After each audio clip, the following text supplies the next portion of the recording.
नमस्कार भैया बहनों। आज हम कक्षा 9th की हिंदी की पुस्तक क्षितिज का जो काव्यखंड है उसका दूसरा अध्याय पढ़ेंगे।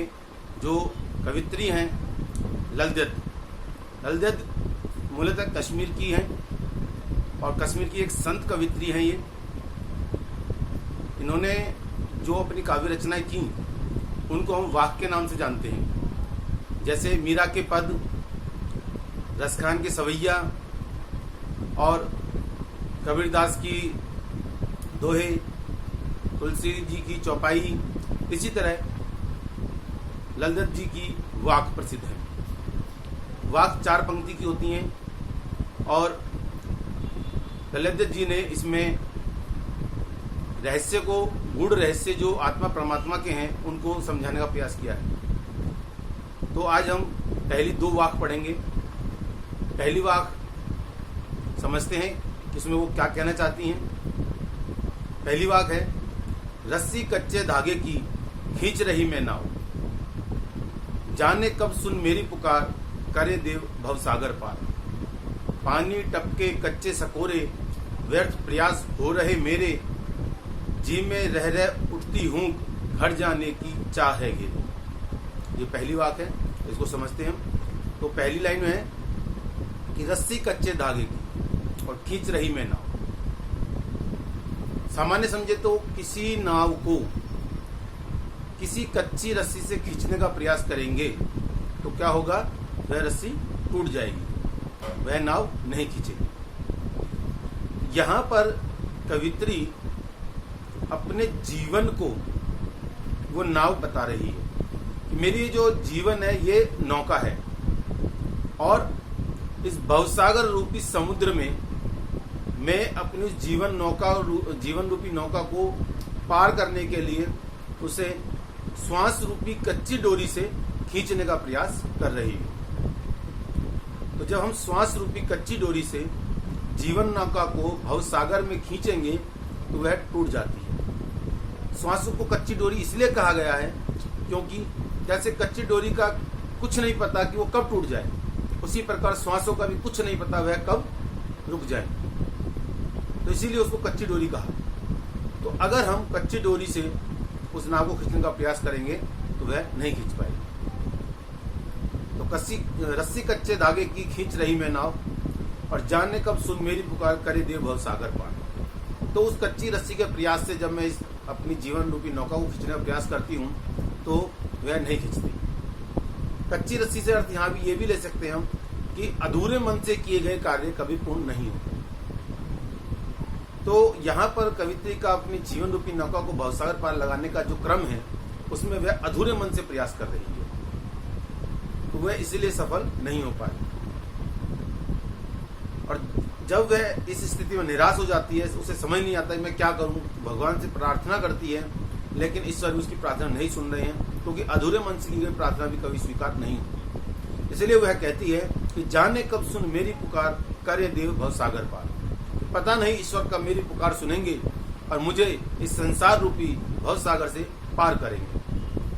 अब उसके दिमाग में परेशानी बढ़ गई है कि ईश्वर भी मेरी पुकार नहीं सुन रहा और मेरे प्रयास भी असफल हो रहे हैं। तो वह बताती है कि उसके प्रयास किस प्रकार असफल हो रहे हैं। तो कहती है कि पानी टपके कच्चे सकोरे, व्यर्थ प्रयास हो रहे मेरे, कि मेरे जो प्रयास हैं ईश्वर प्राप्ति के, मोक्ष प्राप्ति के, वो सारे व्यर्थ क्यों हो रहे हैं, क्योंकि मैं उन प्रयासों को कैसा कर रही हूँ, पानी टपके कच्चे सकोरे। जैसे जब कुम्हार कोई बर्तन बनाता है मिट्टी का और उस गीले बर्तन में अगर आप पानी भरकर ले जाने की कोशिश करोगे तो वह पानी सारा उसमें से बह जाएगा, हो सकता है बर्तन भी फूट जाए।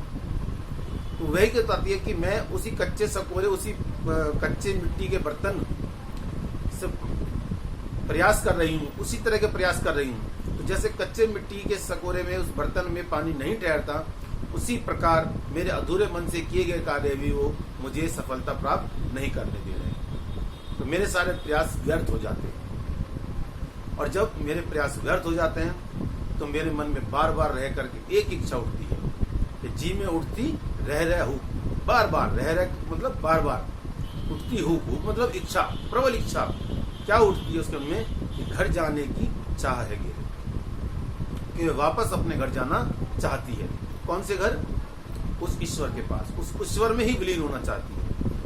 क्योंकि हम जीवात्माएं उस ईश्वर के अंश रूप में उससे अलग होकर के आती हैं इस संसार में, और अपना कर्म पूरा करने के बाद वापस उसी में विलीन हो जाती हैं और फिर पुनर्जन्म लेके किसी अन्य योनि में वापस आते हैं। लेकिन यह कवित्री चाहती है कि मुझे अब इस जन्म मरण के चक्कर से मुक्ति मिल जाए, इसलिए वह कहती है कि अब मैं चाहती हूँ कि ईश्वर मुझे मोक्ष प्रदान करें।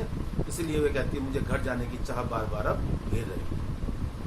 तो इस प्रकार वह मोक्ष प्राप्ति के लिए ईश्वर से प्रार्थना करते हैं।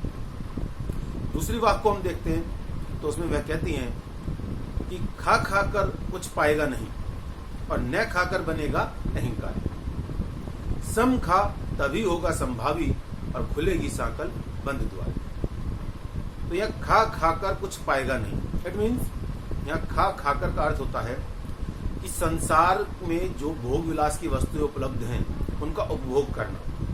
तो अगर मनुष्य जीवन भर इन भोग विलासों में ही लिप्त रहेगा तो वह कभी भी ईश्वर को प्राप्त नहीं कर सकता। तो इसलिए उन्होंने कहा कि खा खाकर कुछ पाएगा नहीं। तो जीवन में अगर इन भोग विलासों में उलझा रहा व्यक्ति तो कभी भी ईश्वर को प्राप्त नहीं कर पाएगा और न खाकर बनेगा अहंकारी। और अगर मनुष्य इन भोग विलासों को छोड़ दे, साधु सन्यासी बन जाए, जप तप करने लग जाए, तो अपनी इंद्रियों को वश में करने के कारण उसके मन में फिर क्या होगा? अहंकार आ जाएगा कि मैंने सब कुछ त्याग करके ही अपने आप को, इंद्रियों को अपनी काबू में किया है। तो उसके अंदर इस तरह का अहंकार आना शुरू हो जाएगा, मैंने ऐसा इस प्रकार किया, इस प्रकार किया है।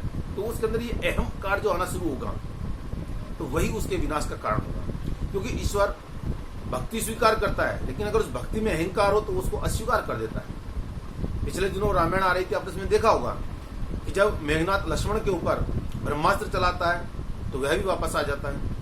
उसके बाद वो शिव का पाशुपात अस्त्र चलाता है तो वह भी वापस आ जाता है। और सुदर्शन चक्र जब चलाता है तो वह भी उनकी परिदक्षिणा करके वापस आ जाता है। इट मीन्स शक्तियां मेघनाथ के पास थी, लेकिन उन शक्तियों के साथ उसके अंदर अहंकार आ गया था, इसलिए वह शक्तियां भी उसकी सहायता नहीं कर पाई। तो ईश्वर को आपकी भावनाएं, आपकी भक्ति मंजूर है, लेकिन अगर उस भक्ति में अहंकार होगा तो वह उसको स्वीकार नहीं करते। तो इसलिए न खाकर बनेगा अहंकारी। मनुष्य अगर भोग विलासों को त्याग कर जब तब में लग जाए तो वह अहंकारी हो जाता है। इसीलिए कवित्री एक मार्ग सुझाती है कि सम खा तभी होगा संभावी। अर्थात सम खा मतलब सांसारिक भोग विलास का उपभोग करते हुए या संसार में रहकर अपने कर्मों को पूर्ण करते हुए साथ में ईश्वर की आराधना, पूजा अर्चना करना ही ये वो मध्यम मार्ग है जिस पे चलकर आप ईश्वर को प्राप्त कर सकते हो समान रूप से। यानी आपके मनुष्य होने में आपका जो भी कर्म है, जैसे हमारे जीवन को 4 हिस्सों में बांटा गया, ब्रह्मचर्य, गृहस्थाश्रम और वानप्रस्थ और संन्यास। तो ब्रह्मचर्य के अंतर्गत रहने पर हम अपनी ज्ञान अर्जन करें, गृहस्थाश्रम, उसके बाद फिर अपने गृहस्थाश्रम को निभाएं, शादी विवाह करें, अपना बच्चे पैदा करें, उसके बाद वानप्रस्थ, बच्चों की जिम्मेदारियां निपटाएं, उनके विवाह वगैरह करके पोते पोतियों को पालने करें, और उसके बाद संन्यास, उसके बाद इन सब से मोह त्याग करके ईश्वर की आराधना करें। तो ये 4 इस तरह से बांटा हुआ है हमारा जीवन। तो वही कहते हैं कि संसार में आपका जिस समय जो जो कर्म है आप वो कर्म कीजिए और उसके साथ साथ ईश्वर की आराधना भी करते रहिए, तभी आप ईश्वर को प्राप्त कर पाएंगे। और जब आप ऐसा करेंगे तो क्या होगा? खुलेगी सांकल बंद द्वार। जो ईश्वर और आपके बीच में एक दरवाजा है जिसकी सांकल बंद है अभी, इसीलिए आपको ईश्वर के दर्शन नहीं हो रहे, तो वह सांकल खुल जाएगी और आप ईश्वर के दर्शन कर पाएंगे।